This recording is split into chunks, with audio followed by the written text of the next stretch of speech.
YCP party.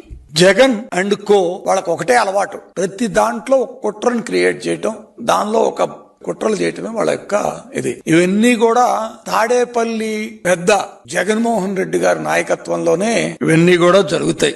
వాటికి తోడు పట్టపగలే దొంగతనం చేసేంత సమర్థత కలిగిన పార్టీ వైసీపీ పార్టీ. ఇక నిన్న మనం చూసాం. ఎందుకంటే ప్రతిసారి నేను చెప్తూనే ఉన్నా, ఇదే వేదిక మీద నేను ఒక మాట మీకు చెప్పాను ఆ రోజున, అయ్యా మీరు నెయ్యిలో కల్తీ జరుగుతోంది సరిదిద్దండి, లడ్డు తయారీలో కల్తీ ఉంది సరిదిద్దండి అని చెప్పి గత ప్రభుత్వం జగన్మోహన్ రెడ్డి అధికారంలో ఉన్నప్పుడు ఇదే వేదిక మీద మేము చెప్పాం. తర్వాత మా ప్రభుత్వం అధికారంలోకి వచ్చిన తరువాత విచారణ చేస్తే నిజమని తేలింది. సుప్రీంకోర్టు ద్వారా సిట్ ఇచ్చి ఆ సిట్ రిపోర్ట్ కూడా ఇవాళ సుప్రీంకోర్టులో ఉంది. అంటే ఎందుకంటే నేను మళ్ళా ఒక్కసారి విషయం చెప్తోంది, మేము ఎలక్షన్ల ముందు చెప్పింది మా ప్రభుత్వం వచ్చిన తర్వాత ఎంక్వైరీ చేస్తే దాంట్లో వీళ్ళు చేసిన తప్పు అని తేలింది. అంటే ఆ రోజున మేము చేసినటువంటి మా ఎంక్వైరీలో లడ్డులో కల్తీ జరుగుతుందని చెప్పి మేము చెప్పాం, దాన్ని నిజమని వచ్చింది.